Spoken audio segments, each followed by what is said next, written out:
सब के सब 9 मई के डसे हुए हैं और भिखारी चुनने वाले नहीं हो सकते। और ये किसने कहा?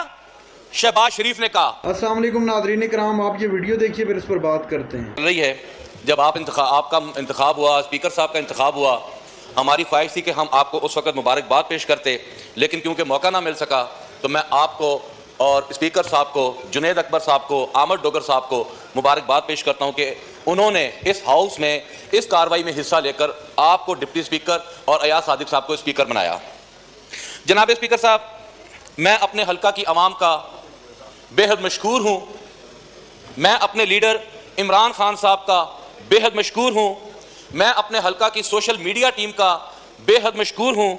मैं अपनी फैमिली का बेहद मशकूर हूं कि साने 9 मई के बाद जो हालात पाकिस्तान तहरीके इंसाफ के लिए पैदा किए गए, जिन हालात में हमें इलेक्शन लड़ने को कहा गया, पुलिस गर्दी, जुल्म और जबर, हमारे निशानात छीने गए, हमारे घरों पर पुलिस भेजी गई, हमारी फैमिलीज को हरासा किया गया, हमारे वोटर्स को तशद्दुद किया गया, सरकारी मशीनरी जो है वो पूरी की पूरी हमारे मुखालिफ कैंडिडेट्स की कैंपेन करती नजर आई। उसके बावजूद भी पाकिस्तान की अवाम ने बहुत अच्छे अंदाज से हमारे निशानात को ढूंढकर हमें वोट देकर इस ईवान का हिस्सा बनाया। जनाब स्पीकर, ये 5वां हाउस है जिसमें मैं इलेक्शन लड़ रहा हूं। 3 बार मुंतखब हुआ हूं इस हाउस में।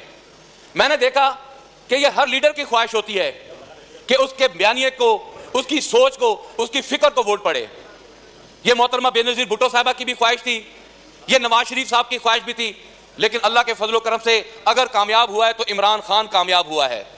वो शख्स जेल में है, पाबंदे सलासल है, उसके ये जितने भी यहां तशरीफ फरमा है, ये सब के सब 9 मई के डसे हुए हैं और 9 फरवरी को ये जीत कर इस ईवान का हिस्सा बने हैं। ये इमरान खान साहब की जो सोच थी, जो फिक्र थी, ये वोट उसको पड़ा है।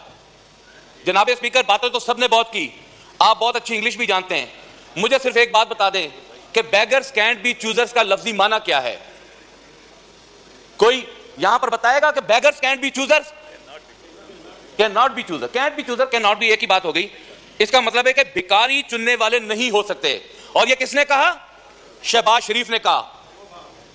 कोई अफसोस कि पूरी कौम को भिखारी कहने वाला आज हमारा वजीर आजम है, पूरी कौम को भिखारी कहने वाला। और सबसे बड़ी अफसोस की बात है कि उस भिखारी वजीर आजम के दाएं और बाएं जानब पाकिस्तान पीपल्स पार्टी जैसी जमात है। मैं हैरान हूं, ये फाउंडर्स कहते हैं कॉन्स्टिट्यूशन को, ये अपने आप को चैंपियन समझते हैं, और ये भिखारी वजीर आजम के साथ यहां पर बैठकर हुकूमत करके और हमें दर्ज देते हैं कि आए हम आपको सबक सिखाएं या आए हम आपको आगे की तरफ लेकर चलें। जनाब स्पीकर साहब, ये स्पीच है जरदारी साहब की। हमारी जुबान उर्दू, हमारा कौमी जुबान उर्दू। मैं हैरान हूं जरदारी साहब का इंग्लिश स्पीच से जाए क्या, ताल्लुक क्या है? क्यों नहीं ये स्पीच उर्दू में की गई? क्यों नहीं पूरी कौम को बताया गया कि हम क्या चाहते हैं? ये सिर्फ इंग्लिश स्पीच करके पूरी पाकिस्तान अवाम को गुमराह किया गया। सेंस क्रिएट कर लें, सेंस क्रिएट कर लें। 2002 से लेकर आज तक मैं यही देखता आ रहा हूं कि जी सेंस क्रिएट कर लें, हाउस को आगे चलें, जमहूरियत को परवान चढ़ाएं, लेकिन करने के लिए कोई तैयार नहीं है। जनाब स्पीकर, सब अपने दाव पेच पर बैठे हुए, मजाक बना दिया इस ईवान को। जनाब स्पीकर, ये ईवान हमें कभी माफ नहीं करेगा। यहां पर पंजाब असेंबली का आइन टूटा, यहां पर केपीके का आइन टूटा, और आइन तोड़ने के बाद ये असेंबली फॉर्म 47 चोरी कर तशरीफ फरमा है, और ये कहते हैं कि हम हाउस को आगे लेकर चलेंगे। नैब तरमीम एक भयानक जो है हिस्सा है उस 16 माह की जमात का जो यहां पर इन लोगों ने किया। और आलम यह है कि सुप्रीम कोर्ट ने कल कहा कि 16 मई को इमरान खान साहब को प्रोसीडिंग में शामिल किया जाए, तो अब गवर्नमेंट की कांपे टांग रही हैं, परेशान है कल से कि इमरान खान साहब की प्रोसीडिंग को दिखाना है कि नहीं दिखाना। ये जो कट है जनाब स्पीकर हुकूमत का, ये इमरान खान का खौफ है जिसकी वजह से ये इकट्ठे बैठे हुए हैं। यही इलेक्शन है, जब इलेक्शन आया था ये एक दूसरे को गालियां दे रहे थे, 16 माह पहले ये इकट्ठे थे, उसके बाद ये फिर यहां पर आए। अच्छा तनोली बहन साहबा, आप बड़े नेक पारसा हैं, हमें माफ कर दें, अल्लाह ताला आपको खुश रखे। अब पता है हमें आपका। जनाब स्पीकर, मैं आपका ज्यादा वक्त नहीं लूंगा, मैं मुख्तसरन बात करना चाहूंगा। स्पीच हुई, सेंस क्रिएट कर लें, बेहतर होता कि इस स्पीच में कराची को भी डिस्कस कर लिया जाता, कराची के हालात को भी डिस्कस कर लिया जाता। आप टीवी पे देखें, आप सड़क पर निकल नहीं सकते, आपके हाथ में एक अच्छा मोबाइल हो, आते हैं मोबाइल छीनते हैं, गोली मारते हैं, चले जाते हैं। जनाब स्पीकर, कौन सी ऐसी सहूलत है जो कि पुलिस को नहीं दी गई? उसके बावजूद भी अगर कराची में यह फेल्योर है तो क्यों है? कच्चे के डाकू दे दे के पैसा थक गए हैं, पुलिस को दे दे के एमिनेशन थक गए, कच्चे के डाकू नहीं काबू हो रहे। सदर साहब को चाहिए था कि कराची के अमनो अमा, सदर साहब को चाहिए था कि यहां पर जो कच्चे के डाकू हैं, अब तो हालात ऐसे हैं जनाब स्पीकर, मैं फैसलाबाद में मेरे हल्के में गुज़िश्ता हफ्ते में 4 से 5 बच्चे कत्ल कर दिए गए सिर्फ स्नैचिंग के नाम पर, और पुलिस तमाशाई बनी हुई है, कोई पूछने वाला नहीं है, कोई पूछने वाला नहीं है। कोई ऐसे हालात यहां पर, अगर आप किसान की बात कर लें, किसान को आपने रौंद के रख दिया है, गंदम मिडलमैन खरीद रहा है। कल जो है ये डाका किसान की जो गंदम के ऊपर डाला गया है, इसका जवाबदेह कौन है?